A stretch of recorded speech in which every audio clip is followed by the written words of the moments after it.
I would like to talk about compounding.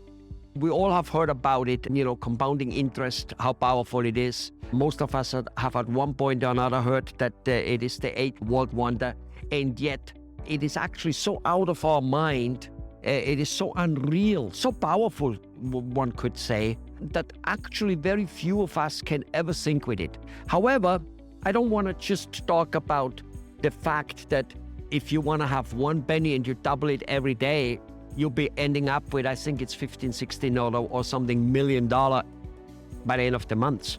It is enormously powerful as it goes on. I don't want to only talk about that. I want to talk about how not paying attention to the power of compounding, positive and negative, is affecting so many of us. All of us really, but some of us more than others. So first of all, let me point out that when people start any type of activity, business, they usually expect a return, a profit. They also expect the amount of time they need to spend in it, the amount of money they need to spend in it. They underestimate all of that at the beginning. And yet, when they continue, almost like breakthrough, all of a sudden, the amount which was the original goal, the type of success they actually wanted to imagine, could and would become much larger than they imagined. And just look at companies like Amazon for 15 years losing money. Every time they sold a book, they lost money. So when they sold more books, they lost more money. And tremendous amount of people were writing them off many, many times during that 10, 15 or 20 years.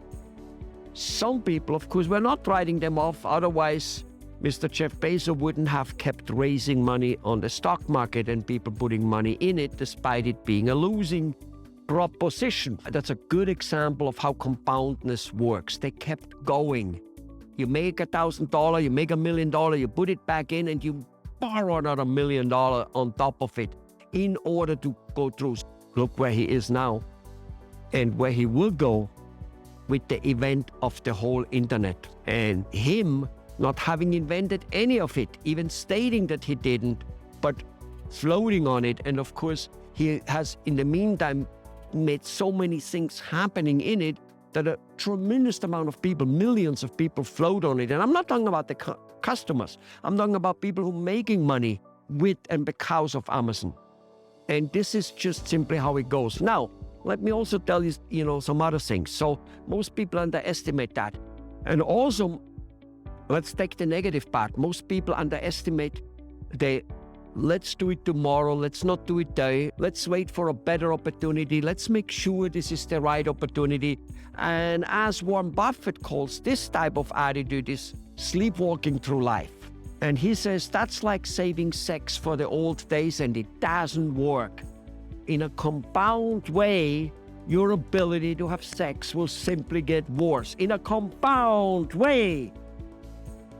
Not doing things, not acting on it, not taking little risks, especially if the little risks are kind of like not wiping you out and putting you under the bridge, is also compounding and is bringing great financial health type of difficulties. You are doctors. I'm talking to doctors here because I consult doctors for 30 years.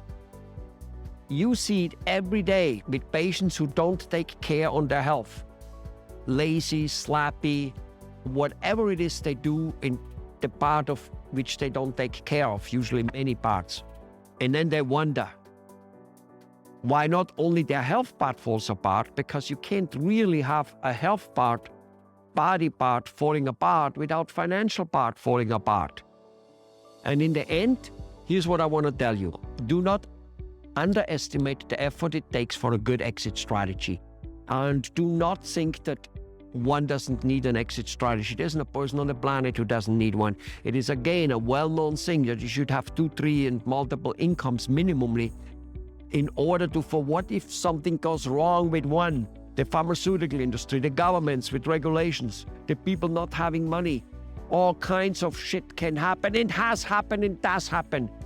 And that drains you in a compound way if you don't take countermeasure actions, which mean have an exit strategy, which is, you can have exit strategies which have a little bit to do with the practice, have a major exit strategy which has something to do with creating passive incomes which do not demand your time, do not demand current knowledge of doctoring, do not demand a space where you have to be there. This is an exit strategy. Because tell me whether I'm wrong. Am I wrong to say that over the last 5 to 10 years, and probably in the next 5 to 10 years, selling a medical or dental practice simply has become less profitable? Less and less people, other doctors, are willing to pay more money for it. More and more doctors are only willing to pay less and less money for your existing practice, even if it goes well. That's just a fact I have observed. Maybe you have not observed it. Tell me whether you disagree with it. And just looking at that trend, that will compound, and looking at the trend of the digital age, the internet, which is making millionaires by the truckload, people like you and me, children, 15-year, 12-year-old children making money on the internet. Why? Because it's the new way of doing business.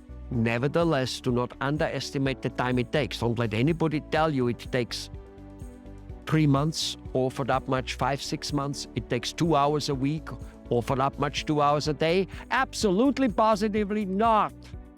It takes tremendous amount of time. It is basically a turnkey operation. Does it come cheap? Does it come for a couple $100? Absolutely not.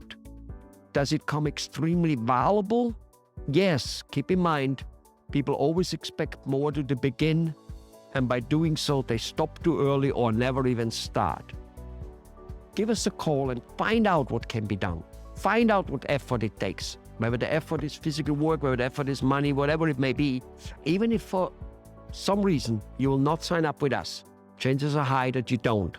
Okay? Even if you don't, you will love the data we gave you, because it will give you a new viewpoint on what the digital age can do for you, and you will look at it in a different way from there on. And then maybe a week, a month, a year, or 5 years later, hopefully you don't compound too much of not doing, but you will eventually more likely do something. Give us that call, because you will not regret it. Ciao.